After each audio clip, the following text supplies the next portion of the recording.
اللهم صل على محمد وآل محمد. اعوذ باللہ من الشیطان اللعین الرجیم. بسم اللہ الرحمن الرحیم. رب اشرح لی صدری ویسر لی امری واحلل عقدۃ من لسانی یفقہوا قولی. ان اللہ وملائکتہ یصلون علی النبی یا ایھا الذین آمنوا صلوا علیہ وسلموا تسلیما. اللہم صل علی محمد وآل محمد. پچھلے دنوں ایک روایت نظر سے گزری. اس روایت کو آپ کے سامنے پیش کرنے کی جسارت کر رہا ہوں، اور یہ روایت آج کے دور سے اور ماحول سے عین مطابقت رکھتی ہے.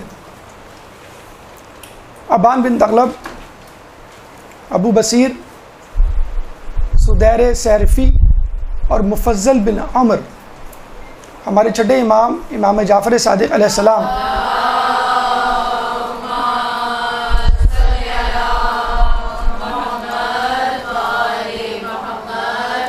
کے پاس تشریف لاتے ہیں تو دیکھتے ہیں کہ امام گریہ کر رہے ہیں اور مسلسل گریہ کر رہے ہیں. جب امام کا گریہ کم ہوا تو ان چاروں افراد نے امام کے گریہ پر تعجب کا اظہار کرتے ہوئے پوچھا کہ امام آپ کو کس چیز نے گریہ پہ مجبور کیا؟ تو امام نے فرمایا کہ ابھی میں نے کتاب جفر میں، جو کہ قیامت تک کے حالات پر مبنی مشتمل کتاب ہے، مطالعہ کیا تو مجھے دور غیبت کے حوالے سے کئی واقعات مشاہدہ کرنے کو ملے. وہاں پہ میں نے یہ دیکھا کہ اس دور غیبت میں عجیب و غریب قسم کے شک و شبہات مومنین کے دل میں پیدا ہوں گے، اور مومنین اس قسم کے شک و شبہات میں مبتلا ہوں گے کہ ان کے ایمان متزلزل ہو جائیں گے. چنانچہ اس چیز نے مجھے مضطرب کر دیا ہے، میری آنکھوں کی نیند اڑ گئی ہے کہ صاحب ایمان کس طرح اپنے ایمان کو اس شک و شبہ سے بچائیں گے. یقیناً ہم آج اسی دور سے گزر رہے ہیں کہ جس دور میں ہمارا امام ہمارے سامنے نہیں، یقیناً اس سے پہلے جتنے ائمہ گزرے ان ائمہ کی زندگی میں حالات و واقعات کتنے ہی پر آشوب کیوں نہ ہوں، کم از کم ان کا امام ان کے سامنے تھا. ایک ڈھارس تھی، ایک تسلی تھی کہ اگر ہم اس پر آشوب دور سے گزر رہے ہیں تو ہمارا امام بھی ان تکالیف سے گزر رہا ہے. اور اگر مومنین کو کسی مسئلے سے دوچار ہونا پڑتا، کسی مصیبت سے، تو وہ امام سے بلا واسطہ رابطہ کر لیا کرتے تھے. آج کل کا مومن یہ سوچتا ہے کہ میں کس سے رابطہ کروں، اگر میرا امام میرے سامنے ہوتا تو کم از کم ایک ڈھارس، ایک تسلی ہوتی. یقیناً یہ دور جو غیبت کا دور ہے، ایسے مومنین کو سلام کرنا چاہیے کہ جو بغیر کسی شک و شبہ کے اور اپنے دل میں کسی وسوسے کو لائے بغیر، ایمان کو متزلزل کیے بغیر دین اسلام پر چل رہے ہیں اور امام کے منتظر ہیں. یہاں پر یہ ایک بات ذہن میں رکھنی چاہیے کہ اسی دور میں اپنے ایمان کو بچانا ہی بہت بڑا کمال ہے، اور ایمان کو بچاتے ہوئے اس دنیا سے رخصت ہو جانا ہی بہت بڑا کمال ہے. 14 شعبان کا دن ہے، چند گھنٹے بعد 15 شعبان، نیمہ شعبان کی رات شروع ہو جائے گی، اور ہم سب وہ اعمال انجام دیں گے انشاءاللہ جو اس نیمہ شعبان میں کتابوں میں مذکور ہیں. ایک عمل جو ہم سب کیا کرتے ہیں اور اس سال اس رات بھی انجام دیں گے، دھڑکتے دلوں اور لڑکھڑاتی انگلیوں سے امام کو عریضہ لکھنا. اس میں ہم اپنا حال دل اس میں لکھیں گے، اور ہو سکتا ہے کہ نوک کے قلم پھسل جائے اور زبان پر شکوے شکایات تحریر کا روپ دھار لے، اور بے اختیار زبان سے نکلے کہ امام اب تو آ جائیے. کسی مومن کا دل توڑنا اچھی بات نہیں ہوتی. مومن کا دل رکھ لیجئے. اور عجب نہیں کہ وہاں سے جواب آئے کہ میں اسی مومن کے دل کے ٹکڑوں کو تو جمع کر رہا ہوں. میں کہاں پردہ غیبت میں فارغ بیٹھا، میں اسی مومن کے سینے کے زخموں کو جو اس نے ماتم کر کے اپنے سینے پہ تمغے کی صورت میں سجائے، اس پہ مرہم تو رکھ رہا ہوں. اور کیا کر رہا ہوں؟ گریہ و زاری میں چاکے گریباں ہونے والے کپڑوں کو رفو کر رہا ہوں. مومنین کے گناہ آلودہ دامن کو اپنے اشکوں سے دھو رہا ہوں. میں کہاں فارغ بیٹھا ہوں؟ اور جہاں تک آنے کی بات ہے تو دیکھو، میں آنے کے لیے تیار ہوں، لیکن تم میرے استقبال کے لیے تیار نہیں. دیکھا جائے تو امام ہمیں اس زحمت، اس شرمندگی سے بچانا چاہتے ہیں کہ شاید ہم اس سے دو چار ہو جائیں اگر امام اس وقت آ جائیں. ہماری مثال اس طالب علم کی سی ہے جو اپنے استاد سے مسلسل یہ کہہ رہا ہے کہ استاد میرا امتحان لے لیجئے، میں امتحان دینے کے لیے بےتاب ہوں. اور استاد اس سے مسلسل یہ کہہ رہا ہے کہ بیٹا ابھی تمہاری تیاری نہیں. اگر استاد اس کا امتحان لے لے تو کیا ہوگا کہ اس طالب علم کو فیل ہونے کی شرمندگی سے دوچار ہونا پڑے گا. تو دیکھا جائے امام کے ظہور کا نہ ہونا بھی ہمارے لیے عافیت ہے، ورنہ کتنے چہرے بے نقاب ہو جائیں گے، کتنی زیادہ ہم کو شرمندگی ہوگی. چنانچہ اس عافیت کے دور سے، غیبت کے دور سے فائدہ اٹھائیے اور اپنی تیاری کو مکمل کیجیے. تیاری کے حوالے سے بہت ساری گفتگو کی جاتی ہے. ابھی اس سے پہلے جو لیکچر ہوا غالباً وہ بھی اسی حوالے سے تھا کہ امام کی غیبت میں ہم کیسے ان کی تیاری کریں. بہت ساری کتابیں آپ نے پڑھی ہوں گی، دروس سنی ہوں گے، مجالس سنی ہوں گی، ویب سائٹس کو وزٹ کیا ہوگا. آج ہم ایک الگ جہت سے اس تیاری کے حوالے سے روشنی ڈالنے جا رہے ہیں. دیکھیں، ایک ہوتی ہے تیاری اور ایک ہوتی ہے آمادگی. مثلا ایک اسٹوڈنٹ نے امتحان کی تیاری تو کی بھی ہے، لیکن اس کو یہ نہیں معلوم کہ پرچہ کس نوعیت کا ہوگا. ایم سی کیو ہوگا، شارٹ کوسچن آنسرز ہوں گے، ٹرو اینڈ فالس ہوگا، کتنے سوالات ہوں گے، آپشنز ہوں گے کہ نہیں ہوں گے، کتنے گھنٹے میں کرنا ہوگا، وغیرہ وغیرہ. تو یہ عین ممکن ہے کہ یہ اسٹوڈنٹ فیل ہو جائے. ہمارا ایک اسٹوڈنٹ تھا، رات بھر اس نے تیاری کی، اور دوسرے دن جب ہم نے اس سے پوچھا کہ کیسا پیپر ہوا، اس نے کہا بہت خراب. تو ہم نے کہا کہ تم نے تو رات بھر تیاری کی ہے، شب بیداری کی ہے، تمہارا پیپر کیسے خراب ہو سکتا ہے؟ تو اس نے کہا کہ جب میں پیپر دینے گیا تو میری فزکس کے پیپر کی تیاری تھی، پتہ چلا پرچہ کیمسٹری کا تھا. ایسا بھی ہو سکتا ہے کہ آپ نے پوری تیاری تو کی، جب امام آئے تو پتہ چلا کہ صورتحال کچھ اور ہے، امام کو کسی اور قسم کے لوگ چاہیے، آپ نے کسی اور طرح سے تیاری کی ہوئی تھی. تو یہ بھی عین ممکن ہے کہ امام کو جن لوگوں کی ضرورت ہو وہ لوگ تیاری تو کر رہے ہیں، لیکن اس طرح تیاری نہیں کر رہے جس طرح امام کو مطلوب ہے. مثلا آپ کو کہا جاتا ہے کہ کیمسٹری کا پیپر ہے، لیکن کیمسٹری کی کون سی کتاب؟ بہت سارے آتھرز کی کتاب ہے. اگر آپ کو وہ کتاب مل بھی گئی تو کن چیپٹرز کا ہے، کون سے چیپٹر انکلوڈ ہیں، کون سے چیپٹر شامل نہیں ہیں، یا سوال کس طرح پوچھا جائے گا، وغیرہ وغیرہ. اس لیے ضروری ہے کہ امام کے آنے کے بعد امام کی حکومت کے خدوخال، امام کے ظہور کے بعد امام کے وقت کا ماحول کا ادراک ہونا چاہیے ہمیں.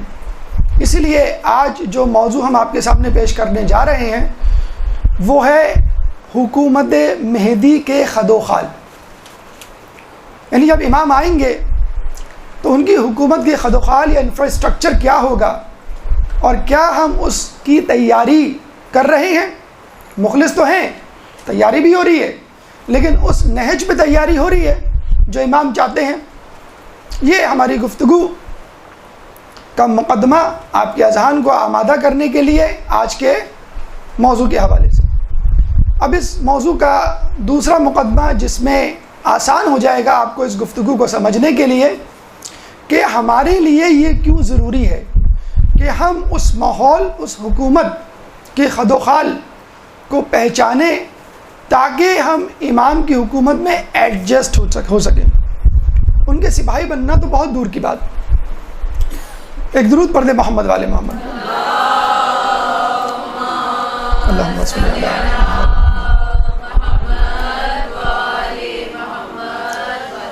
امام کے ظہور کی علامتوں میں سے ایک علامت یہ بھی ہے کہ غیر حتمی علامات میں یہ بات مذکور ہے کہ امام کے ظہور سے پہلے ہجرتیں بہت زیادہ ہو جائیں گی، اور آپ آج کل دیکھ لیجئے کہ دنیا میں ہجرتوں کا بہت زیادہ ٹرینڈ بن گیا ہے، اور بڑی تعداد میں لوگ خصوصی طور پہ مسلمان ممالک سے یورپی ممالک، امریکہ کی طرف ہجرت کر رہے ہیں، اور یہ ٹرینڈ اتنا زیادہ ہو گیا ہے کہ باقاعدہ ایک ریہیبلیٹیشن سینٹر ہر ملک کو کھولنا پڑ رہا ہے۔ یعنی جو مہاجرین آتے ہیں ان کو اس سینٹر میں ٹھہرایا جاتا ہے، اور اس سینٹر میں باقاعدہ ٹریننگ دی جاتی ہے، اور اس ملک کے کلچر سے روشناس کروایا جاتا ہے، اور پھر کہیں جا کے ان کو اس کی سٹیزن شپ دی جاتی ہے۔ ایک زمانے میں ان ممالک میں جہاں انگلش بولی جاتی ہے جانے کے لیے آئیلیٹس اینڈ ٹوفل کا ایگزام ہوا کرتا تھا کہ اگر آپ کو ان کی لینگویج نہیں آئی تو آپ ان کے ممالک میں کیسے ایڈجسٹ کریں گے۔ آج کل اس لینگویج سے آگے ایک اسٹیپ آگے ٹریننگ ہو رہی ہے، اور وہ ٹریننگ کیا ہے؟ کلچرل اڈاپٹیشن، کہ آپ جس ملک میں رہنے جا رہے ہیں وہاں کا کلچر اڈاپٹ کیجئے۔ اب ایک شخص جو ایران، عراق، پاکستان جیسے کنزرویٹو ملک یا ماحول سے امریکہ اور یورپ جا رہا ہے تو وہاں کا جو آزادانہ ماحول ہے، مادر پدر ماحول ہے، گناہوں سے بھرپور ماحول ہے، یا دینداری سے آری ایک ماحول ہے، اس ماحول میں ایڈجسٹ ہونے کے لیے آپ کو باقاعدہ ٹریننگ دی جاتی ہے۔ ناروے میں پہلے یہ سینٹر کھلا، فن لینڈ میں یہ سینٹر کھلے، بیلجیم میں یہ سینٹر کھلے، اب اٹلی میں یہ سینٹر کھلا ہے، اور باقاعدہ آئے دن کسی نہ کسی ملک کے ریہیبلیٹیشن سینٹر یا دوسرے لفظوں میں برین واش سینٹر کا تذکرہ موجود ہوتا ہے، اور ان سینٹرز میں فقط یہ دعوت دی جاتی ہے کہ اب تک آپ نے جو زندگی گزاری وہ غلط تھی، آپ نے جو دینداری کا ماحول گزارا وہ ایک جبر تھا، آپ نے اب تک جو عقائد اپنائے رکھے وہ وہم اور وسوسے سے زیادہ نہیں تھے، آئیے اس دور کی طرف، اس ماحول کی طرف، اس ملک کی طرف جہاں پہ فریڈم آف ایکسپریشن ہے، آپ جو چاہیں اپنی زبان پہ لے آئیں، یہاں پہ ہر قسم کے تعلقات قائم کرنے کی آزادی ہے، یہاں پہ ضروری نہیں کہ آپ اپنے والدین کی بات مانیں، یہاں ضروری نہیں کہ آپ اپنے بیوی بچوں کے ساتھ رہیں، آپ آزاد ہیں، آپ جس طرح چاہیں زندگی گزاریں، آپ خدا کے سامنے جواب دہ نہیں ہیں، آپ مسجدوں میں جانے کے پابند نہیں ہیں، آپ کی مرضی، 4 دن کی زندگی ہے اور اس کو مکمل طور پہ انجوائے کر کے گزارنا ہے۔ یہ وہ ماحول ہے، یعنی باقاعدہ تربیت دی جا رہی ہے، بتلایا جا رہا ہے کہ اگر کوئی ایک بے پردہ لڑکی آپ کو انوائٹ کرے کسی ڈسکو کلب میں جانے کے لیے، اپنے ساتھ ناچنے پر مجبور کرے، تو اس لڑکی کو غلط مت سمجھیے گا۔ یہ باقاعدہ مسلمانوں کو، اسپیشلی مسلمان سٹیزنز کو باقاعدہ ٹارگٹ کیا جا رہا ہے کہ آپ نے جو اب تک اپنے ملک میں حبس زدہ ماحول میں زندگی گزاری وہ غلط تھی۔ اصل ماحول یہ ہے، اور آپ دیکھ لیں باقاعدہ سازش کے تحت مسلمان ملکوں میں حالات خراب کیے جا رہے ہیں، اور پھر انہی ممالک سے چند 100 لوگوں کو امیگریشن دے کر گویا ان اسلامی ممالک پر احسان جتایا جا رہا ہے۔ ایک تو آپ نے پہلے خود حالات خراب کیے، کسی کے گھر میں آگ لگائی، اور پھر آپ اس کو کہیں کہ ہمارے گھر میں آ جاؤ 2-4 دن کے لیے۔ تو یہ ماحول پیدا کیا جا رہا ہے. کیوں؟ تاکہ آپ جب ان کے ماحول میں جائیں تو آپ کو ایک سائیکالوجیکل لینگویج میں کہا جاتا ہے سائیکالوجیکل شاک یا کلچرل شاک. آپ کو وہ کلچرل شاک نہ لگے. آپ بے پردگی، شراب نوشی، موسیقی اور مادر پدر آزاد ماحول کو دیکھ کر پریشان نہ ہو جائیں. جس طرح لوگوں کو باقاعدہ برین واش کر کے ریہیبلیٹیشن سینٹر میں تربیت دے کر ایک فاسق و فاجر ماحول کے لیے تیار کیا جا رہا ہے، بس سمجھ لیجئے غیبت کا دور بھی ایسا ہی دور ہے. بس فرق یہ ہے کہ ریورس فینومینا ہے. وہاں آپ کو فاسق و فاجر اور دنیا داری کی تعلیم دی جا رہی ہے، اور غیبت کے زمانے میں آپ کو تیار کیا جا رہا ہے کہ تم ایک بے دین ماحول میں رہ رہے ہو، فاسق و فاجر ماحول میں رہ رہے ہو. جب امام آئیں گے تو دیندار ماحول ہوگا، چنانچہ تم ذہنی طور پہ اپنے آپ کو تیار کر لو. تو دیکھا جائے غیبت کا دور جتنا طویل ہوگا اتنا ہی زیادہ آپ کے لیے آسانی ہے. جیسے اسٹوڈنٹ کو کہا جائے جو امتحان تمہارا 1 ہفتے بعد ہونا تھا اب 1 مہینے بعد ہوگا، وہ کتنا خوش ہو جائے گا کہ اچھا ہوا مجھے تیاری کے لیے مزید زیادہ وقت مل گیا. ہم جیسے نکمے لوگوں کے لیے تو کم از کم یہ ایک نیوز، اچھی نیوز ہوگی کہ بھئی امام کی غیبت کا دور اور ہو گیا، ہمیں تھوڑی سی تیاری کا موقع مل گیا. میں ان کی بات نہیں کر رہا کہ جن کی تیاری مکمل ہے. ایک بات ذہن میں رکھ لیجئے کہ دنیا سائنسی دریافت، خوشحالی، ترقی کے حوالے سے اسی طرف جا رہی ہے جس طرف امام چاہتے ہیں. دنیا اسی طرف سفر کر رہی ہے جس طرف امام چاہتے ہیں کہ سفر کرے، لیکن دنیاوی اعتبار سے، ترقی کے اعتبار سے، خوشحالی کے اعتبار سے، تعلیم اور علم کے اعتبار سے، لیکن گناہوں کے اعتبار سے، نیکیوں کے اعتبار سے، ظلم و عدل کے اعتبار سے مخالف میں سفر کر رہی ہے. جبھی تو کہا گیا کہ امام جب آئیں گے تو اس دنیا کو عدل سے بھر دیں گے جس طرح یہ ظلم سے بھری ہوئی تھی. یہ نہیں کہا گیا کہ امام جو ہے اس کو خوشحالی سے بھر دیں گے، یہ فقر و فاقہ سے بھری ہوئی تھی، یا علم سے بھر دیں گے، یہ پہلے جہالت سے بھری ہوئی تھی. امام کے وقت وہی ماحول ہوگا جو خوشحالی اور ترقی کے حوالے سے ابھی ہے، لیکن بہت زیادہ تعداد میں، کثیر مقدار میں، لیکن ڈائریکشن وہی ہوگی. میں اس کی مثال آپ کو دیتا ہوں. اس وقت دنیا میں جو سائنسی ایجادات اور دریافتیں ہو رہی ہیں اتفاقاً ان کا تعلق اسلام سے ہے، اتفاقاً ان کا تعلق دین سے ہے. اچھا یہ بات تو پرانی ہو گئی کہ ایک زمانے میں فلمیں بنا کرتی تھیں گناہوں پر مبنی، عشق و معاشقے پہ مبنی. آج کل اسلام سے متعلق فلمیں بن رہی ہیں، عقائد سے متعلق فلمیں بن رہی ہیں، باقاعدہ ڈرامے بن رہے ہیں عقائد اور اسلام سے متعلق. اسی طرح اس وقت جو بہت بڑی بڑی سائنسی دریافتیں یا ایجادات ہو رہی ہیں، آپ کو یقین نہیں آئے گا کہ ان کا تعلق ہمارے عقائد سے. اس کا مطلب یہ نہیں کہ سائنسدان خدا کو ثابت کرنے جا رہے، اسلام کو ثابت کرنے جا رہے، نہیں. ان کا تو مقصد یہ تھا کہ ہم انسانیت کے لیے مزید سہولیات پیدا کریں، انسان اس دور میں مزید با اختیار بن جائے. سائنس اور سائنسدانوں کا پورا زور اسی پر ہوتا ہے، انسان زیادہ سے زیادہ با اختیار ہو اور انسان زیادہ سے زیادہ سہولیات کا حامل ہو اور وہ آزاد ہو اپنے کاموں میں، کوئی اس کے اوپر روک ٹوک نہ ہو. لیکن عجیب اتفاق ہے کہ دنیا میں جو اس وقت بڑی بڑی دریافتیں، بڑی بڑی تحقیقات ہو رہی ہیں، ان کا تعلق بلا واسطہ خدا سے ہے، دین اسلام سے. کیسے؟ میں 2-3 مثالیں دوں گا، لیکن وضاحت فقط ایک ایجاد یا ایک دریافت کی کروں گا کیونکہ وہ ہمارے امام کی غیبت سے متعلق ہیں. ایک درود پڑھ دیں محمد والے کو.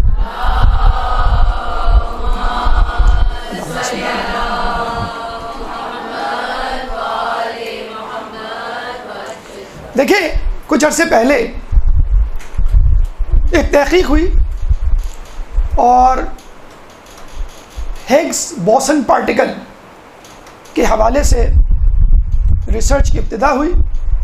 ہگس بوسن پارٹیکل وہ پارٹیکل ہے کہ جس کے بارے میں کہا جاتا ہے کہ اس پارٹیکل، اس ذرے کی وجہ سے یہ کائنات وجود میں آئی اور ستارے سیاروں کو جو مادی وجود ملا ہے اس ہگس بوسن پارٹیکل کی وجہ سے ملا ہے. اس ہگس بوسن پارٹیکل جس کو نوبل پرائز بھی ملا ہے، ایک پروفیسر نے دریافت کیا اور اس وقت فرانس اور بیلجیم کے بارڈر پہ دنیا کی سب سے بڑی لیبارٹری اور کثیر تعداد میں موجود سائنسدان، تقریباً 4000 کی تعداد میں لوگ اس پر ریسرچ کر رہے ہیں، جس میں 4 پاکستانی بھی شامل ہیں۔ اس میں ریسرچ یہ کیسی کی جا رہی ہے کہ یہ کائنات کیسے وجود میں آئی، وہ ذرہ کیا تھا جو اس کائنات کے وجود کا سبب بنا، جس کا نام تھا ہگز بوسن پارٹیکل۔ اتفاق کی بات ہے کہ لوگوں نے اس کا نام رکھ دیا گاڈس پارٹیکل، خدائی ذرہ۔ ہگز بوسن صاحب بہت ناراض ہوئے، کہنے لگے کہ میں خود ایتھیسٹ ہوں اور میں خدا پہ بلیو نہیں کرتا، تم لوگوں نے کیوں اس کا نام گاڈس پارٹیکل رکھ دیا؟ تو یہ ذرہ گاڈس پارٹیکل سے زیادہ مشہور ہو گیا ہے بنسبت ہگز بوسن پارٹیکل کے۔ اب لوگوں نے باقاعدہ طور پہ یہ کہنا شروع کر دیا کہ ہم تو کہتے تھے خدا نے جو ہے وہ کن کہا اور فیکون، یعنی یہ کائنات وجود میں آ گئی۔ سائنسدان بھی یہی کہتے ہیں، یہ ذرہ چند سیکنڈ کے لیے کائنات میں آیا اور کائنات جو ہے باقاعدہ طور پہ وجود میں آ گئی۔ ایک اور تھیوری ریسرچ کلوننگ، کہ جس کے ذریعے کہا یہ جاتا ہے کہ انسان کا سیل لے کر اس جیسا انسان بنایا جا سکتا ہے، اور وہ چلے تھے تخلیق انسان میں دخل اندازی کرنے۔ ہگز بوسن پارٹیکل کیا تھا؟ تخلیق کائنات میں دخل اندازی، کہ ہم امریکہ، یورپ، پاکستان، افغانستان، یہ چھوٹے موٹے خطوں کی بات نہیں کر رہے، ہم تو خدائی ذرہ ہگز بوسن پارٹیکل کو قبضے میں کر کے خود کائنات بنائیں گے، اور کسی کی کیا مجال جو ہماری کائنات میں دخل اندازی کرے، خدا کی بھی کوئی مجال نہیں۔ پروفیسر اسٹیفن ہاکنگ خدا پہ بلیو کرتا ہے، اس وقت دنیا کا سب سے بڑا سائنٹسٹ ہے، آئنسٹائن جیسا اس کا اسٹیٹس ہے۔ وہ کہتا ہے کہ we can manage the universe without God, ہم خدا کے بغیر یہ کائنات چلا لیں گے، ہمیں خدا کی ضرورت نہیں ہے۔ پہلے کہا کرتا تھا کہ we can read the mind of God, ہم خدا کا دماغ پڑھ سکتے ہیں۔ اب کیا کہتا ہے کہ ہم خدا کے بغیر زندگی گزار لیں گے۔ جیسے بچے کے پاؤں میں باپ کا جوتا آ جائے تو کیا کہتا ہے؟ ابا آپ کو کیا معلوم دنیا میں کیا ہو رہا ہے، آپ گھر بیٹھے، میں گھر سنبھال لوں گا، میں دیکھ لوں گا گھر کے حالات۔ تو بالکل سائنسدانوں کی وہ حالت۔ کلوننگ، سائنسدانوں نے کہا کہ ہم انسان خود بنا لیں گے۔ پتہ چلا کہ عیسیٰ علیہ السلام کے بن باپ کے پیدا ہونے کا جواز پیدا کر دیا، خود یہ دلیل بن گئی، جس کے بارے میں یہ کہا کرتے تھے کہ عیسیٰ علیہ السلام بغیر باپ کے کیسے پیدا ہو سکتے۔ تو ہم کہتے ہیں بھئی آپ نے خود ہی تو کلوننگ کا ایکسپیریمنٹ کر کے یہ ثابت کر دیا کہ ایک انسان اپنے جیسا انسان پیدا کر سکتا ہے بغیر باپ کے۔ میٹر اینٹی میٹر تھیوری، ایک بوتل میں میٹر، ایک بوتل میں اینٹی میٹر، ان دونوں کو ملائیں تو اتنی زیادہ انرجی پروڈیوس ہوگی کہ انسان زمین سے لے کے مریخ کا سفر چند گھنٹوں میں طے کر لے گا۔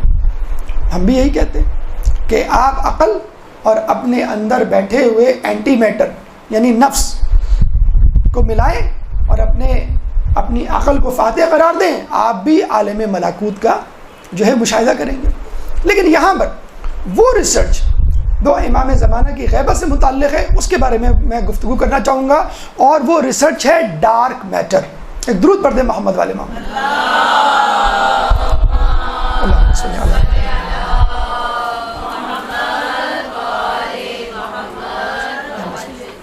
غور سے سنیے گا اس ڈارک میٹر کی ریسرچ کو۔ انشاءاللہ اس ریسرچ کے اختتام پر آپ خود کہیں گے کہ واقعی امام زمانہ ہیں اور غیبت میں ہیں اور وہ نظام کائنات چلا رہے ہیں۔ سائنسدانوں نے ایک جگہ بیٹھ کے گریویٹیشنل فورس کیلکولیٹ کرنا شروع کی، کشش ثقل، جس کو نیوٹن نے دریافت کیا تھا۔ تو انہوں نے اندازہ لگایا کہ کمرے میں 4 دیواریں اور 2 چھتیں، لیٹ سے ان کی گریویٹیشنل فورس کیا ہوتی ہے؟ جو میٹر ہوتا ہے، جو مادہ ہوتا ہے، مادہ ایک دوسرے کو کھینچتا ہے، اس کشش کو کشش ثقل یا گریویٹیشنل فورس کہتے ہیں۔ انہوں نے کمرے میں بیٹھ کے کیلکولیٹ کیا کہ اس کمرے کی گریویٹیشنل فورس یا کشش ثقل 6 نیوٹن ہونی چاہیے، 4 دیواریں، 1 چھت اور 1 فرش۔ لیکن پتہ چلا کہ اس کی گریویٹیشنل فورس یا کشش ثقل 100 نیوٹن ہے، یعنی 94 نیوٹن زیادہ، 94% گریویٹیشنل فورس زیادہ آ رہی ہے۔ وہ پریشان ہو گئے، دوسرے کمرے میں گئے، وہاں بھی یہی معاملہ، ہونا چاہیے 6 نیوٹن اور گریویٹیشنل فورس آ رہی ہے 100 نیوٹن۔ وہ چلے گئے میدان میں، وہاں پہ بھی یہی حال، پہاڑوں پر وہاں پہ بھی یہی حال، سمندر میں وہاں پہ بھی یہی حال، صحرا میں وہاں بھی یہی حال۔ تو وہ اس نتیجے پہ پہنچے اگر گریویٹیشن فورس ہر جگہ زیادہ آ رہی ہے تو اس کا مطلب کیا ہوا کہ جو مادہ ہمارے سامنے موجود ہے اس کے علاوہ بھی کوئی اور ہے جو یہاں موجود ہے۔ وہ مادہ موجود ہے لیکن وہ مادہ ہمیں نظر نہیں آ رہا، وہ مادہ انویزیبل ہے۔ جو یہ فورس اپلائی کر رہا ہے. پہلے انہوں نے سوچا تھا یہ مادہ 25% ہوگا, پھر انہوں نے کہا نہیں 50% ہے, پھر انہوں نے کہا 75% ہے. اب وہ کہہ رہے ہیں کہ نہیں, یہ مادہ جو انویزیبل ہے, جو ڈارک میٹر ہے جسے کہتے ہیں, یہ 94% ہے. اب ہم سائنسدانوں کو کیسے کہیں کہ ہم تو آپ کو سالوں سے کہہ رہے ہیں کہ بھائی ضروری نہیں کہ جو چیز موجود ہو وہ نظر آئے. آپ ہم سے یہی کہا کرتے تھے نا, ایک زمانے میں انگلینڈ میں بیکن, اور اس کے بعد سائنسدانوں کی لائن لگ گئی کہ جو چیز نظر نہیں آتی اس کو نہیں مانو. خدا نظر نہیں آتا نہیں مانو, جنت دوزخ نہیں نظر آتی نہیں مانو, فرشتے نظر نہیں آتے نہیں مانو, جن نظر نہیں آتے نہیں مانو. اور اب کہا جا رہا ہے امام نظر نہیں آتا تو کیا فائدہ, نہیں مانو. تو ہم کہتے ہیں کہ اگر کوئی چیز نظر نہیں آتی اور نہیں ماننا چاہیے تو آپ ڈارک میٹر کے پیچھے کیوں پڑے ہوئے؟ یہ کہاں سے آئی اضافی کشش ثقل جس کے لیے آپ کہہ رہے ہیں کہ ایک مادہ ہے جو موجود ہے لیکن ہمیں نظر نہیں آ رہا. تو بھئی ہمیں دکھا دیجئے کیوں نظر نہیں آ رہا. وہ اتنا چھوٹا ہے, اس کے پارٹیکل اتنے رقیق ہیں, اتنے باریک ہیں کہ وہ ہمیں نظر نہیں آ رہے. تو پھر کیسے اثر ڈال رہے ہیں؟ اثر ڈال رہے ہیں. ہم بھی تو یہی کہہ رہے ہیں کہ اگر مادہ نظر نہ آنے کے باوجود اثر ڈال سکتا ہے تو کیا امام پردہ غیبت میں رہ کر اس دنیا پہ اثر نہیں ڈال سکتا؟ ایک درود پڑھ دے محمد والے محمد. اللہم صلی اللہ.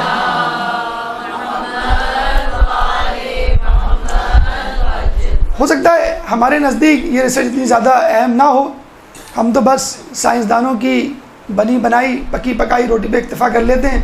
لیٹسٹ ماڈل کے موبائلز آئے خرید لیے, کیمرے آئے لے لیے, گاڑیاں آئیں لے لیں, LCD آئی لے لی, اور جو تحقیق ہوئی فوراً اس کو ہائی جیک کر کے کبھی امام کی غیبت ثابت کر دی, کبھی خدا کا وجود ثابت کر دیا, کبھی روزے کی افادیت ثابت کر دی.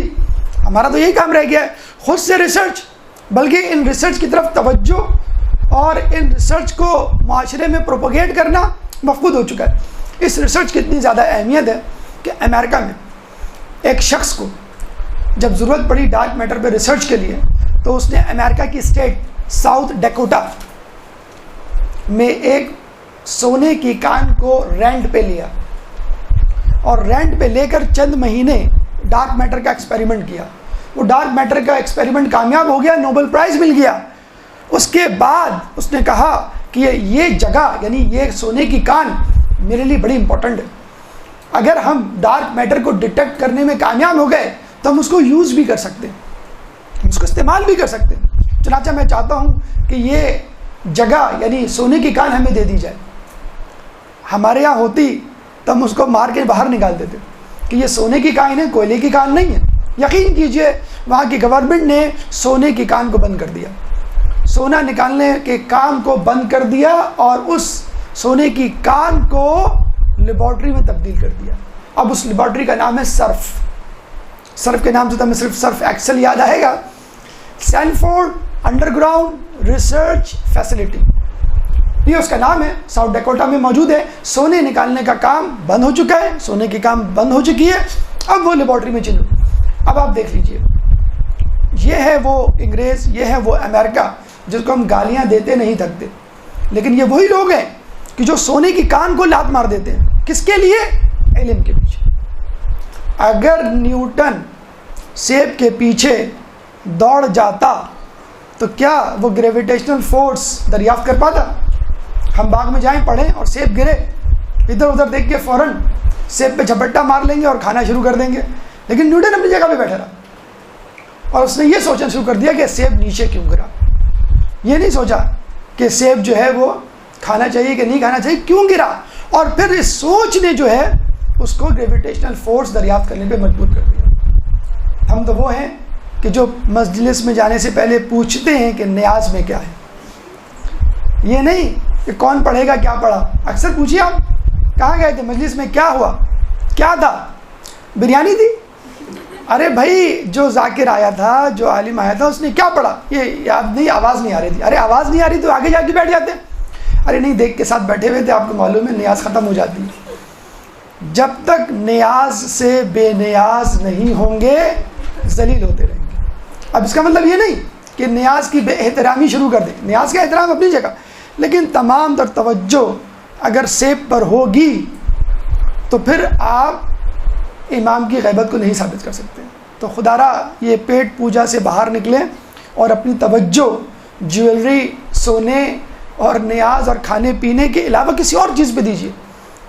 علم کو خدا نے بھوک میں چھپا رکھا ہے، لوگ اسے شکم سیری میں تلاش کرتے ہیں۔ بہرحال سائنس کی یہ ثقیل اصطلاحات اگر آپ کو سمجھ میں نہ آئے تو چند بازاری اخباری عوامی جملے آپ کو سمجھا دیں گے کہ امام غیبت میں رہ کے کس طرح کاروباری زندگی چلا سکتے ہیں۔ کہیں بم کا دھماکہ ہو جائے، ٹارگٹ کلنگ ہو جائے، کوئی سانحہ ہو جائے، یا آف شور کمپنیز کی سیکرٹ لیک ہو جائے تو ہم کیا کہتے ہیں؟ پڑوسی ملک۔ ہم کیا کہتے ہیں؟ پس پردہ دشمن عناصر۔ ہم کیا کہتے ہیں؟ خفیہ سرگرم عناصر۔ ہم کیا کہتے ہیں؟ مخفی سازشیں۔ ہم کیا کہتے ہیں؟ Under world. اور سیاسی میدان تو چھوڑیے، خود ہماری عملی زندگی میں اس نہ نظر آنے والی کمائی کا کتنا ہاتھ ہے؟ اوپر کی کمائی، بہت آپ نے نام سنا ہوگا، اوپر کی کمائی حاصل کر کے لوگ کتنا اوپر چلے گئے۔ بھئی یہ کیا ہوتی ہے اوپر کی کمائی؟ کہاں ہوتی ہے؟ کہاں لکھی؟ کوئی بس یہ اوپر کی کمائی نظر نہیں آتی۔ اور نوجوانوں کے حوالے سے انٹرنیٹ یا فون یا کسی اور طریقے سے خفیہ عشق و معاشقے، یہ تمام چیزیں خفیہ طور پہ تو ہو رہی ہیں، جرائم ہو کہ کرائم ہو یا گناہ ہو یا غیر قانونی کام ہو۔ جب یہ تمام سرگرمیاں جو خفیہ طور پہ ہو رہی ہیں ہمارے معاشرے پہ اثر ڈال سکتی ہیں، تو ایک امام جو پردہ غیبت میں موجود ہے اللہ کی رضا سے اس کائنات کے کاروبار کو کیوں نہیں چلا سکتا؟ درود پڑھ دیں محمد والے محمد۔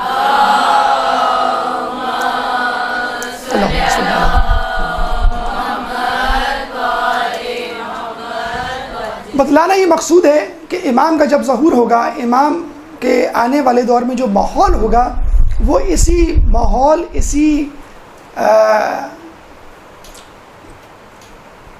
ان چیزوں کا تسلسل ہوگا جو ہمارے آس پاس رونما ہو رہی ہیں۔ آنے والے دور میں مثلا اگر فرض کر لیں کوئی آپ سے یہ پوچھے کہ اگر امام غیبت میں رہ کر اس دنیا کا کاروبار چلا سکتے ہیں تو بھائی ٹھیک ہے، ان کو غیبت میں رہنے دیجئے، کیوں ڈسٹرب کر رہے ہیں؟ کیوں ان کو ظہور پہ مجبور کر رہے ہیں؟ اگر آپ لوگوں کو اتنا زعم ہے، اتنا فخر ہے مسلمانوں کو کہ امام غیبت میں رہ کر ہماری حفاظت کر رہے ہیں اور گاہے بغائے ملاقات بھی کر رہے ہیں، تو بھائی ان کو رہنے دیجئے، کیا ضرورت ہے حکومت قائم کرنے کی؟ تو سب سے اہم چیز، سوال جو آپ کے ذہن میں اٹھنا چاہیے وہ یہ کہ امام کی حکومت کی ضرورت کیا ہے؟ نمبر 1 ہماری گفتگو کا پہلا مرحلہ۔ نمبر 2 راستہ کیا ہوگا امام کے ظہور کا، امام کی حکومت کا، امام کی حکمرانی کا۔ نمبر 3 طریقہ کار کیا ہوگا۔ نمبر 4 امام کی حکومت کی خد و خال، انفراسٹرکچر کیا ہوگا۔ نمبر 5 امام کی حکومت کا عالمی انداز، اور اس کے بعد امام کی مدت حکومت۔ ایک ایک کر کے انشاءاللہ ان مراحل پہ گفتگو ڈالیں گے، روشنی ڈالیں گے۔ ایک درود پڑھ دیں محمد والے محمد۔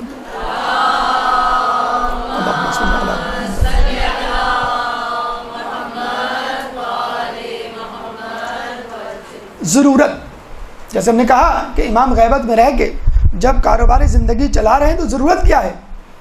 دیکھیے، ایک فطری تقاضا ہے جس کو آپ دنیاوی تقاضا کہہ سکتے ہیں، اور ایک الہی تقاضا ہے جس کو آپ دینوی تقاضا کہہ سکتے ہیں۔ فطری تقاضا یا دنیاوی تقاضا کیا ہے؟ ایک تھیوری انقلابات کے حوالے سے بڑی مشہور ہے، اور وہ ہے thesis, antithesis, synthesis. Thesis یعنی اسٹیٹمنٹ یا نظریہ، اینٹی تھیسس ضد نظریہ، سنتھیسس نیا نظریہ۔ اس ایکویشن کے تحت پوری دنیا میں انقلابات آ رہے ہیں۔ یعنی ایک حکومت ہوتی ہے، ایک نظریہ ہوتا ہے، اس کے خلاف لوگ جمع ہو جاتے ہیں کہ ہمیں ایسی حکومت نہیں چاہیے۔ وہ لوگ جو باغی ہوتے ہیں جب حکومت میں آتے ہیں تو وہ بھی اپنے نظریے پہ قائم نہیں رہتے، تو ایک نئی حکومت کی شکل بن جاتی ہے۔ مثلا فرانس میں بادشاہت تھی، نپولین بوناپارٹ آیا، اس نے ڈکٹیٹرشپ کی بنیاد رکھی۔ کیا ڈکٹیٹرشپ رہی؟ چند سال رہی، اس کے بعد ایک ڈیموکریٹک انوائرمنٹ آ گیا. انگلینڈ میں بادشاہت دی، اس کے بعد جمہوریت آئی، اور اس کے بعد کہا گیا کہ دونوں مل کے اپنا کام چلا لیں. رشیا میں کمیونزم تھا لیکن وہ بہت عرصے نہیں چل سکا، اب کمیونزم پلس ڈیموکریسی چل رہی ہے. مصر میں ڈکٹیٹرشپ تھی، ڈیموکریسی آئی، آج ملیٹنسی موجود ہے. تو آپ نے دیکھا جہاں جہاں انقلابات آئے ہیں وہ اپنی جگہ پہ رکے نہیں، ایک نئی شکل اختیار کر گئے. اس کا مطلب کیا ہوا کہ انسان یہ سوچتا ہے کہ شاید یہ راستہ غلط ہے، یہ راستہ صحیح ہے. جب اس کے پیچھے جاتا ہے تو کچھ عرصے بعد اندازہ ہوتا ہے کہ نہیں، یہ راستہ بھی غلط ہے، یہ راستہ بھی غلط ہے. بالکل ایسی مثال ہے کہ ایک مریض میڈیکل اسٹور میں داخل ہو جائے اور ایک دوا اٹھا کے کھانے لگے کہ شاید یہ میرے مرض کی دوا ہو، پھر دوسری دوا، پھر تیسری دوا، پھر چوتھی دوا. ایک دوا تو وہاں موجود ہوگی جو اس کے مرض کا علاج ہوگی، دوا ہوگی، لیکن وہ ٹرائل اینڈ ایرر کی بنیاد پر دواؤں کا استعمال کر رہا ہے اور اپنی جان سے ہاتھ دھو بیٹھتا ہے. بالکل یہی مسئلہ یہاں پر بھی ہو رہا ہے. ہم یہ سمجھتے ہیں کہ دنیا میں آنے والے انقلابات مسلسل تبدیلی کی طرف جا رہے ہیں، اور ان تمام انقلابات کو ایک فائنل حتمی انقلاب کی ضرورت ہے کہ جس کے بعد تمام لوگ اس انقلاب پر متفق ہوں گے اور مزید انقلاب کی ضرورت نہیں ہوگی. یہاں پر ایران کے انقلاب کو ایک ایکسیپشن قرار دینی چاہیے. کیوں؟ کہ یہ انقلاب واقعی ایک حق و باطل کا معرکہ تھا، کہ جس میں باطل کو شکست ہوئی اور حق کو فتح ہوئی، اور اب یہ انقلاب امام کے آنے والے انقلاب کے لیے ایک زمینہ فراہم کر رہا ہے، ایک مقدمہ فراہم کر رہا ہے. جب یہ ہم کہتے ہیں کہ انقلاب ایران کو قائم رکھ اور اسے زمانے کے امام کے انقلاب سے متصل فرما، یہ ہے دنیاوی ریزن یا فطری تقاضا جس کی بنیاد پہ ہم کہتے ہیں کہ دنیا میں آنے والے انقلابات مسلسل تیران پذیر تبدیلی کے خواہ ہیں، اور ایک حتمی انقلاب کی ضرورت ہے کہ جس میں تمام لوگ متفق ہو جائیں. اب آ جائے دینی ضرورت یا الہی تقاضا کیا ہے. ایک درود پڑھ دے محمد والے محمد. اللہم صلی اللہ. سورہ نور آیت نمبر 55 اللہ تعالیٰ فرماتا ہے وَعَدَ اللَّهُ الَّذِينَ آمَنُوا مِنْكُمْ وَعَمِلُوا الصَّالِحَاتِ. اللہ تعالیٰ کا وعدہ ہے ان لوگوں سے کہ جو ایمان لائے اور جنہوں نے نیک عمل کیا. کیا وعدہ ہے؟ لَيَسْتَخْلِفَنَّهُمُ الَّذِينَ لَيَسْتَخْلِفَنَّهُمْ فِي الْأَرْضِ كَمَا اسْتَخْلَفَ الَّذِينَ مِنْ قَبْلِهِمْ، کہ ان کو خلیفہ حاکم بنائے گا ان لوگوں کی طرح کہ جس طرح کے پہلے کے لوگوں کو بنایا. کیوں؟ وَلَيُمَكِّنَنَّ لَهُمْ دِينَهُمُ الَّذِي ارْتَضَىٰ لَهُمْ، تاکہ ان کے دین کو قائم کر دے کہ جس سے وہ راضی ہے. اور اس کا فائدہ عام لوگوں کو کیا ہوگا؟ وَلَيُبَدِّلَنَّهُمْ مِن بَعْدِ خَوْفِهِمْ أَمْنًا، اور دنیا میں خوف کو امن سے بدل دے. دیکھیں اللہ تعالیٰ یہاں پہ لَيَسْتَخْلِفَنَّهُمْ کا لفظ استعمال کر رہا ہے. لام عربی میں لام تاکید کہا جاتا ہے. لام کے اوپر زبر ہو اور کسی لفظ سے پہلے آئے تو ہم اس کو لام تاکید کہتے ہیں، یعنی ضرور بالضرور. اور پھر لَيَسْتَخْلِفَنَّهُمْ، نون پہ جو تشدید ہے اس کو ہم کہتے ہیں نون ثقیلہ، نون تاکید ثقیلہ. تو یہاں پر 2 مرتبہ تاکید اللہ تعالیٰ نے استعمال کی ہے. لَيَسْتَخْلِفَنَّهُمْ، ضرور بالضرور ہم خلیفہ بنائیں گے. کن کو؟ تو جن لوگوں نے نیک عمل کیے اور جن لوگوں نے عمل صالح کیے اور جو لوگ ایمان لائے. اتفاق کی بات یہ ہے کہ ہمارے 12 اماموں میں 2 اماموں کو یہ شرف حاصل ہوا یا ہوگا کہ وہ زمین پر ظاہری خلافت کے مالک بنے، ایک پہلے امام اور ایک آخری امام. اس کے بعد اللہ تعالیٰ کیا فرماتا ہے کہ ہم اس دین کو قائم کر دیں گے جس سے ہم راضی ہوں گے. اس کا مطلب کیا ہوا؟ اگر انسان خود خلیفہ بن جائے، خود حکمران بن جائے، خود حاکم بن جائے تو ضروری نہیں کہ اللہ اس سے راضی ہو، لیکن اللہ جس کو خلیفہ بناتا ہے اس سے راضی ہو جاتا ہے. اور یہ وہی رضاعت ہے، یہ وہی رضا ہے کہ جس کے لیے اللہ تعالیٰ نے غدیر خم میں اعلان کیا تھا الیوم اکملت لکم دینکم واتممت علیکم نعمتی ورضیت لکم الاسلام دینا. ہم نے آج تمہارے لیے تمہارا دین مکمل کر دیا، اپنی نعمتیں تمام کر دی اور تمہارے لیے اس دین پر راضی ہو گئے. کس پہ؟ کون سے دین پہ؟ دین اسلام پر. یہ وہی رضا ہے جس کے لیے اللہ کہتا ہے کہ ان الدین عند اللہ الاسلام، کہ دین تو فقط اسلام ہے. یہ وہی دین ہے جس کے لیے اللہ فرماتا ہے وَلَا تَمُوتُنَّ إِلَّا وَأَنْتُمْ مُسْلِمُونَ، کہ تم کو موت نہ آئے سوائے اس کے کہ تم مسلمان ہو. تو اللہ تعالیٰ جب کسی کو خلافت عطا کرتا ہے تو اس سے راضی ہوتا ہے، اس کے دین سے راضی ہوتا ہے. اس کے علاوہ سورہ مبارکہ قصص آیت نمبر 5 میں اللہ تعالیٰ فرماتا ہے وَنُرِيدُ أَن نَّمُنَّ عَلَى الَّذِينَ اسْتُضْعِفُوا فِي الْأَرْضِ وَنَجْعَلَهُمْ أَئِمَّةً وَنَجْعَلَهُمْ هُمُ الْوَارِثِينَ، کہ اللہ نے ارادہ کر لیا ہے ان لوگوں پر احسان کا کہ جن لوگوں کو کمزور بنایا گیا. کیا ارادہ کر لیا ہے؟ وَنَجْعَلَهُمْ أَئِمَّةً، کہ ان کو امام بنائے گا. یعنی اللہ تعالیٰ فقط حکمران نہیں بنائے گا، اللہ تعالیٰ ان کو امام بنائے گا. وَنَجْعَلَهُمُ الْوَارِثِينَ، اور ان کو اپنا وارث بنائے گا. تو اللہ تعالیٰ کمزوروں کو، اللہ تعالیٰ ایمان کے حامل لوگوں کو، اللہ تعالیٰ نیک عمل کرنے والوں کو جزا دیتا ہے اس دنیا میں بھی اور آخرت میں بھی. اور اس دنیا میں جزا کیا ہے؟ خلافت. اس دنیا میں جزا کیا ہے؟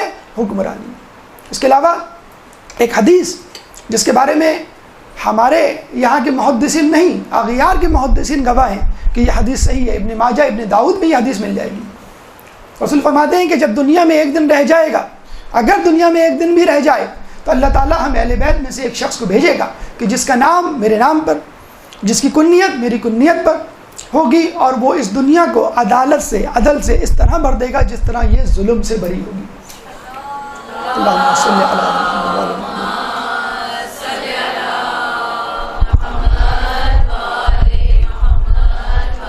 تو ہم کس نتیجے پہ پہنچے کہ چاہے دنیاوی تقاضا ہو یا دینوی تقاضا ہو، فطری تقاضا ہو یا الہی تقاضا ہو، دونوں تقاضوں کا مرکز و منبر و محور اور نگاہ اہداف یہی ہے کہ اللہ کے نیک بندوں کو خلافت یا حکومت دی جائے. فَأَقِمْ وَجْهَكَ لِلدِّينِ حَنِيفًا فِطْرَةَ اللَّهِ الَّتِي فَطَرَ النَّاسَ عَلَيْهَا لَا تَبْدِيلَ لِخَلْقِهِ فَأَقِمْ ذَلِكَ فَأَقِمْ الدِّينَ ذَلِكَ الدِّينُ فَأَقِمْ، کہ یہی وہ دین ہے جو سیدھا ہے. یعنی اللہ تعالیٰ فرماتا ہے کہ اپنا چہرہ دین حنیف کی طرف کر لو. فطرت اللہ التی فطر الناس علیہا، یہ وہ اللہ کی فطرت ہے جس پہ اس نے انسانوں کو پیدا کیا. اور پھر لا تبدیل لخلقہ، اور اس کی خلقت کے لیے کوئی تبدیلی نہیں ہوتی. یعنی اللہ تعالیٰ اپنے اصول و ضوابط اور قوانین کو تبدیل نہیں کرتا. ذالک الدین القیم، یہی صحیح دین ہے. تو اگر تم دنیاوی اعتبار سے کوشش کرو کہ میں صحیح راستے پہ پہنچ جاؤں، میں عدل پر آ جاؤں، میں صراط مستقیم پر آ جاؤں، چاہے تم دیندار بن کر سوچو، دونوں کی سوچیں ایک ہی جگہ پر منطبق ہوں گی، ایک ہی جگہ پر مرتکز ہوں گی، اور وہ وہی سوچ ہوگی جو اللہ کی سوچ ہوگی. کیونکہ اللہ تعالیٰ نے انسان کو معصوم پیدا کیا ہے، اللہ تعالیٰ نے انسان کو دین فطرت پہ پیدا کیا ہے. حدیث رسول ہے کہ انسان مسلمان پیدا ہوتا ہے، یہ اس کے والدین ہیں جو اس کو عیسائی یا یہودی بنا دیتے ہیں. چنانچہ ہم ضروری سمجھتے ہیں کہ امام کا ظہور اس دنیا کے لیے فطری تقاضوں کے عین مطابق ہے. چنانچہ ہم ضروری سمجھتے ہیں کہ امام کا ظہور آیات اور روایات کے عین مطابق ہے، چاہے یہ روایات ہماری کتابوں میں ملے یا اغیار کی کتاب. ہماری گفتگو کا دوسرا مرحلہ کہ امام کی حکومت کا راستہ کیا ہوگا. لیکن اس سے پہلے ایک درود پڑھ دیں محمد والے محمد.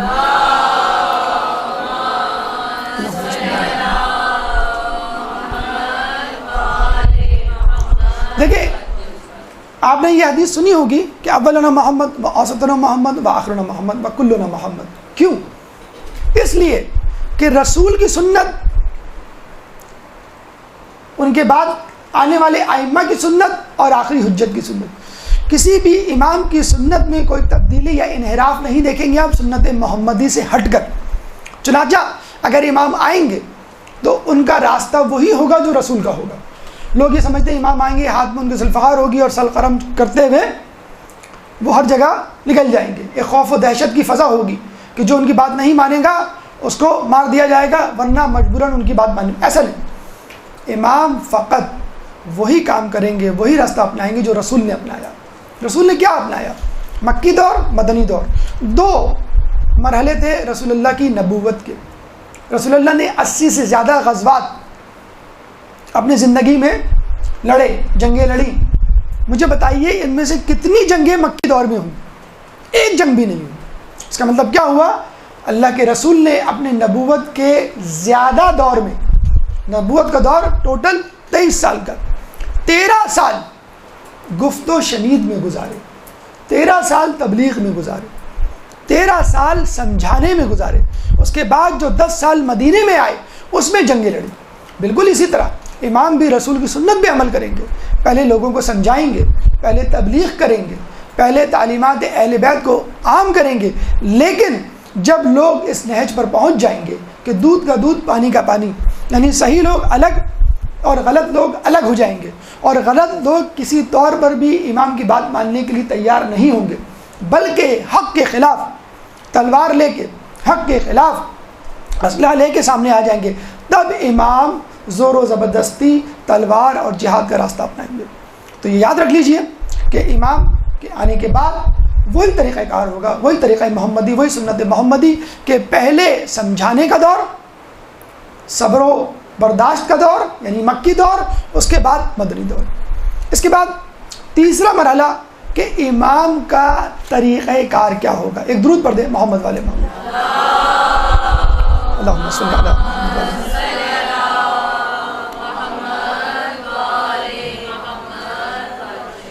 آئنسٹائن سے ایک دفعہ پوچھا گیا کہ تیسری جنگ عظیم کیسے لڑی جائے گی؟ تو آئنسٹائن نے جواب دیا کہ مجھے نہیں معلوم تیسری جنگ عظیم کیسے لڑی جائے گی، لیکن چوتھی جنگ عظیم لکڑی اور پتھروں سے لڑی جائے گی۔ اور جب اس سے پوچھا گیا ایسا کیوں، تو اس نے کہا کہ تیسری جنگ عظیم میں اتنے خطرناک ہتھیار استعمال کیے جائیں کہ دنیا مکمل طور پہ تباہ و برباد ہو جائے گی، چند گنے چنے لوگ بچیں گے، سائنس اور ٹیکنالوجی دنیا سے مفقود ہو جائے گی، فقط پتھر اور لکڑی ہوگی۔ اور اگر چوتھی جنگ عظیم ہوئی تو لوگ اسی پتھر اور لکڑی کو استعمال کریں گے۔ اور کچھ افراد، کچھ علماء، کچھ مجتہدین، ایک مکتبہ فکر یہ بھی کہتا ہے کہ جب دنیا اس دور میں واپس پہنچ جائے گی تو امام جب ذوالفقار لے کے آئیں گے تو Zulfiqar will be the latest weapon, وہ لیٹسٹ ٹیکنالوجی ہوگی۔ لیکن کچھ علماء اور کچھ مکتبہ فکر کے افراد اس بات پہ متفق ہیں کہ امام جب آئیں گے تو اس دور کے لیٹسٹ میتھڈز، لیٹسٹ اسٹریٹجی پہ عمل کریں گے۔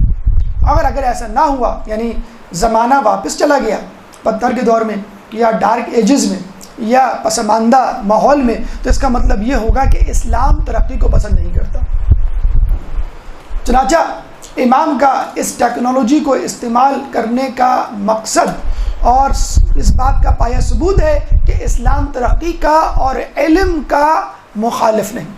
چنانچہ امام وہی ٹیکنالوجی، وہی چیزیں استعمال کریں گے جو اس دور میں استعمال ہو رہی ہوں گی، بلکہ اس ٹیکنالوجی، اس ترقی کو مزید جلا بخشیں گے۔ کیسے؟ آئیے دیکھتے ہیں۔ ایک درود پڑھ دیں محمد والے محمد، اللہم صلی علی محمد۔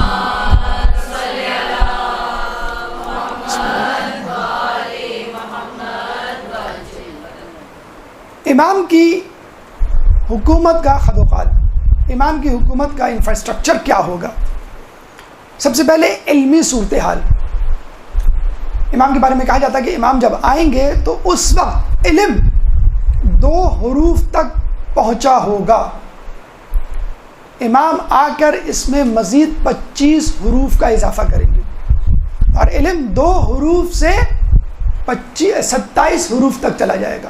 ہم جس علم پر گھمنڈ کرتے ہیں، جس علم پر سائنسدانوں کو فخر ہے کہ اب ہم کائنات کا نظام خود چلا لیں گے، اب ہم خدا کا ذہن پڑھ سکتے ہیں، اب ہم کائنات خود بنا سکتے ہیں، ہم زلزلے طوفان خود لا سکتے ہیں، ہم بارش خود کروا سکتے ہیں، ہم سونامی برپا کر سکتے ہیں، اس دور کے اس گھمنڈیے اور مغرور سائنسدان کے لیے عرض ہے کہ تم جتنی ترقی کر لو، ابھی تو ترقی باقی ہے، ابھی تو 2 حروف تک بھی نہیں پہنچی ہوگی۔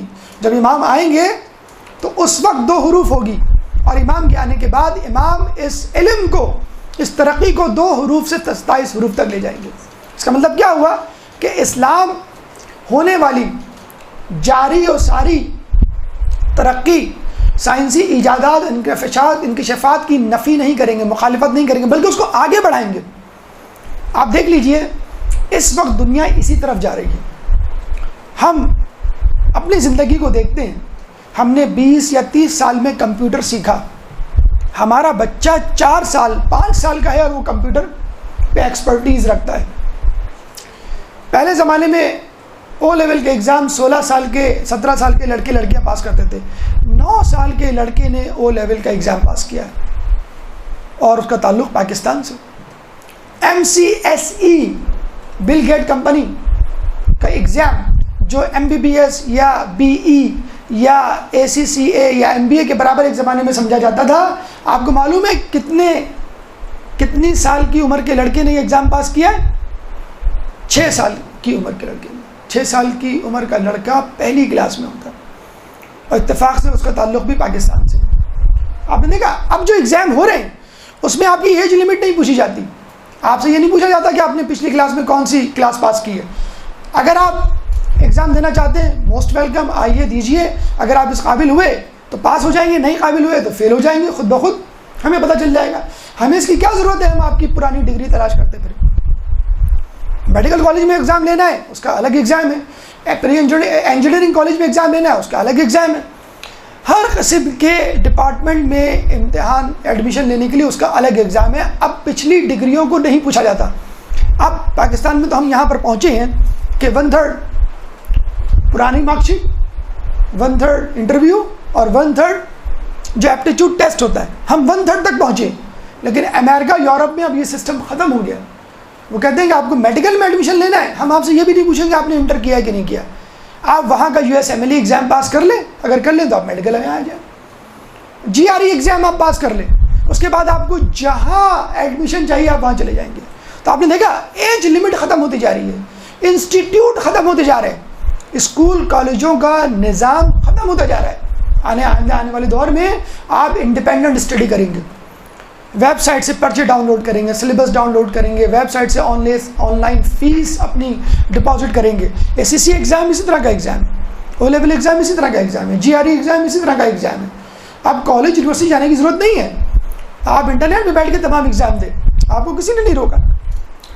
آپ دیکھ رہے ہیں اور غور سے اپنے آس پاس کے ماحول پہ نظر ڈالیے، کیوں آج کل کے بچے تیز ہیں؟ کیونکہ عقل انسانی ترقی کر رہی ہے، امام کے آنے تک عقل انسانی بہت آگے چلی جائے گی۔ تو کیا نعوذ باللہ امام آ کر اس ترقی کو روکیں گے؟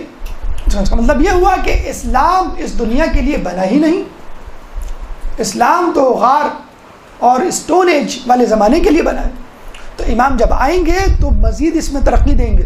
اچھا، لوگ یہ پوچھتے ہیں کہ ایک دم سے اتنی زیادہ ترقی اور اتنا زیادہ علم انسان کیسے حاصل کرے گا؟ تو کہا یہ جاتا ہے کہ امام اپنے چاہنے والوں کے سروں پر ہاتھ رکھیں گے اور ان کی عقل کامل ہو جائے گی۔ اللہم صلی علی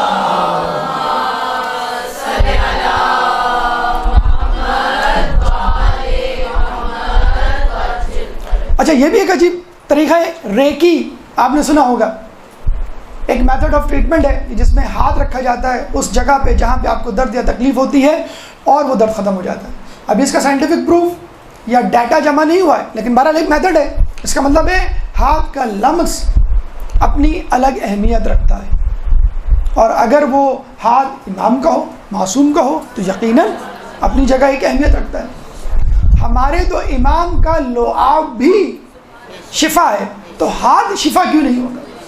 امام جب کنکر کو اپنے لعاب سے مس کرتے ہیں اور اپنے صحابی کے منہ پہ ڈالتے ہیں تو وہ 72 زبانوں کا عالم ماہر بن جاتا ہے۔ تو امام کا ہاتھ آپ کے ذہن پہ کیوں نہیں اثر انداز ہوگا؟ تو آپ نے دیکھا کہ امام آگے کی طرف جائیں گے، امام علم کو مزید آگے بڑھائیں گے۔ اب غیبت کے زمانے میں آپ کو علم پہ توجہ دینی ہے، آپ کو یہ نہیں کہنا کہ امام تو نماز روزوں کو دیکھیں گے، امام تو عبادت کو دیکھیں گے، امام تو اخلاص کو دیکھیں گے، نہیں، امام آپ کے علم کو دیکھیں گے۔ مجھے بتائیے کہ امام اسی کے سر پہ تو ہاتھ رکھیں گے کہ جو سر اس قابل ہوگا کہ جس میں امام کا علم منتقل ہو سکے۔ تو امام عقل کو کامل کریں گے، امام علم کو کامل کریں گے۔ امام کے زمانے میں مواصلاتی نظام کیا ہوگا، کمیونیکیشن میڈیا کیا ہوگا؟ اگر یہ حدیث، یہ روایات آج سے 20 سال پہلے پڑھی جاتی یقیناً لوگ ہنستے یا خاموش ہو جاتے ہیں کہ بھئی ہمیں نہیں معلوم یہ سب کیسے ہوگا. لیکن آج کا دور ہمیں بتلا رہا ہے کہ واقعی امام کا ظہور ہوگا، اور کوئی اچھمبے، کوئی حیرت کی بات نہیں ہوگی کہ امام کا ظہور ہوگا. وہی باتیں جو ہم دیکھ رہے ہیں. اب میں جو روایت آپ کو ابھی تک میں نے بتلائی ہیں، جو ابھی مزید بتانے جا رہا ہوں، آپ کہیں گے سر یہ کون سی نئی باتیں کر رہے ہیں آپ؟ لیکن یہ باتیں کرنا اس لیے ضروری ہے کہ آج سے 20 سال پہلے ہماری ہی زندگیوں میں ان روایات پہ کوئی عمل نہیں کرتا تھا، اور لوگ سمجھتے تھے کہ یہ معجزات ہوں گے. معجزات نہیں، یہ حقائق ہے، یہ سائنس ہے. مواصلت نظام کیا ہوگا؟ اب آپ کہیں گے سر یہ تو ہوتا ہے، لیکن آج سے 20 سال پیچھے جا کر اس روایت کو پڑھیے کہ امام کے ساتھی ایک دوسرے سے ہتھیلیوں پر رابطہ کریں گے، حالانکہ ایک مشرق میں بیٹھا ہوگا اور ایک مغرب میں بیٹھا ہوگا. اتفاق سے موبائل ہتھیلیوں ہی کے برابر تو ہیں. اسی موبائل پہ آپ انٹرنیٹ کے ذریعے، اسکائپ کے ذریعے، گوگل ہینگ آؤٹ کے ذریعے، واٹس ایپ کے ذریعے رابطہ قائم کرتے ہیں اس شخص جو مغرب میں بیٹھا ہوا ہے، اور یہی روایت آپ سنا رہے ہوتے ہیں. تو کہتے ہیں یہ کون سی نئی بات ہے؟ ہم بھی یہی کہہ رہے ہیں کہ امام جب آئیں گے تو آپ ڈریے مت ان کی حکومت سے کہ پتہ نہیں کیسی حکومت ہوگی. ہم جو ہے پتھر کے دور میں چلے جائیں گے، سائنس، ٹیکنالوجی، کمپیوٹر. امی کہہ رہا ہوں، جس طرح امی جو ہے ہمیں کمپیوٹر ہاتھ نہیں لگانے دیتی، ٹی وی نہیں کھولنے دیتی، شاید امام بھی یہی کریں گے. امام تو اس سے زیادہ سخت ہوں گے. امام تو کمپیوٹر، ٹی وی اٹھا کے سب بھیج دیں گے جیسے امی کرتی ہیں، ابو کرتے ہیں. نہیں، امام اس کو مسلمان کریں گے. عقل، دریافتیں، ایجادات کافر نہیں ہوتی، ان کا استعمال ان کو کافر بناتا. امام کے ساتھ ہی ہتھیلیوں پہ رابطہ کریں گے تو وہ یہی رابطہ ہوگا جو آج ہو رہا ہے، لیکن صحیح طریقوں پر استوار ہوگا. یہی نہیں، اس سے آگے کی بات بتاؤ، شاید اب تک یہ بات یہاں پر نہیں پہنچی ہو. امام کے ساتھیوں کو اللہ تعالیٰ اتنی زیادہ قوت بصارت اور قوت سماعت دے گا کہ وہ دور، لاکھوں میل دور بیٹھے ہوئے شخص سے باتیں کریں گے اور اس کو دیکھیں گے. اب دیکھیں، اب آپ کو یہ روایت نعوذ باللہ مزے کا خیز لگ رہی ہوگی، یہ روایت سمجھ میں نہیں آ رہی ہوگی. یہ روایت تو آپ نے سمجھ میں آ گئی آپ کو کہ ہتھیلی پہ رابطہ کریں گے. آپ نے کہا سر یہ کون سی بڑی بات ہے، کوئی نئی بات کرے. اب جب کوئی نئی بات کرنے بیٹھتے لوگ کہتے ہیں کہ سر آپ بڑھ کے مار رہے ہیں، کہاں کی باتیں کر رہے ہیں، ہوش میں آ جائیے، کچھ زیادہ جوش میں آ گئے. اب تو بھائی یہ جو روایت ہے ہتھیلیوں پر رابطہ کرنے والی 20 سال پہلے، اس میں بھی لوگ ہنستے تھے کہ میاں کس جنگل میں، کس صحرا میں رہ رہے ہو، کہاں رہ رہے ہو، کس جنت میں رہ رہے ہو، حقیقت حال کی باتیں کرو. اب یہ جو روایت میں نے آپ کو بتائی کہ امام کے ساتھیوں کی قوت بصارت اور قوت سماعت اتنی زیادہ ہو جائے گی کہ وہ ہزاروں میل، لاکھوں میل دور بیٹھے اپنے ساتھی سے باتیں کریں گے اور اس کو دیکھیں گے جس طرح وہ سامنے بیٹھا ہے. اب اس کا سائنٹیفک پروف سن لیجیے. بایو انجینئرنگ آپ لوگوں کو معلوم ہوگا ایک شعبہ وجود میں آ چکا ہے. پہلے تو لوگ اس پہ لڑتے تھے، جھگڑتے تھے کہ ڈاکٹر بنوں کہ انجینئر بنوں. امی کہہ رہی ہیں کہ ڈاکٹر بنو، ابو کہہ رہے ہیں کہ انجینئر بنو. اب میرا دل دو طرف ہے. لو بھائی، بایو انجینئرنگ وجود میں آ گئی. اس میں بایولوجی یعنی میڈیکل بھی ہے، اور انجینئرنگ بھی ہے، میتھمیٹکس بھی ہے، بایولوجی ہے. پہلے لوگ کہتے تھے مجھے بایولوجی سے نفرت ہے. لوگ فوراً کہتے تھے تمہیں میتھمیٹکس اچھا لگتا ہے؟ جی. مجھے میتھمیٹکس سے نفرت ہے. تمہیں بایولوجی اچھی لگتی ہے؟ جی. ہمت ہی نہیں ہوتی کسی کو کہنے کی جو یہ کہہ سکے کہ مجھے دونوں چیزیں اچھی لگتی. یہ کیسے ہو سکتا ہے کہ بایولوجی اور میتھ؟ نہیں، اب وہ زمانہ گیا. اب تو ڈبل پروفیشن اور پولی میتھ کا زمانہ ہے کہ بایو انجینئرنگ وجود میں آ گئی ہے. اب میں اس کے آپ کو ایک لطیفہ بھی سنا دوں. حقیقت ہے بلکہ لطیفہ کیا ہے. ابھی ایک درود پڑھ دیں محمد والے محمد کو.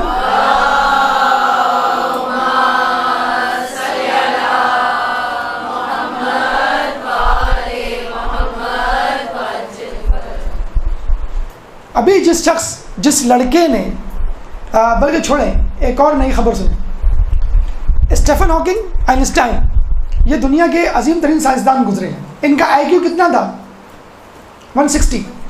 100 آئی کیو کا مطلب ہے کہ you are fit for your age. آپ کی 15 سال عمر ہے، آپ کا 100 آئی کیو آیا ہے. اس کا مطلب ہے آپ کی عقل آپ کی عمر کے مطابق ہے. 110 آیا، اس کا مطلب ہے آپ کی عمر 15 سال والی نہیں 20 سال والی ہے. 130 آیا، اس کا مطلب ہے آپ کی عمر جو ہے وہ 30 سال والی ہے. باقاعدہ ایران میں اسپیشل چلڈرن کا اسکول کھلا ہے جو جینیس ہے.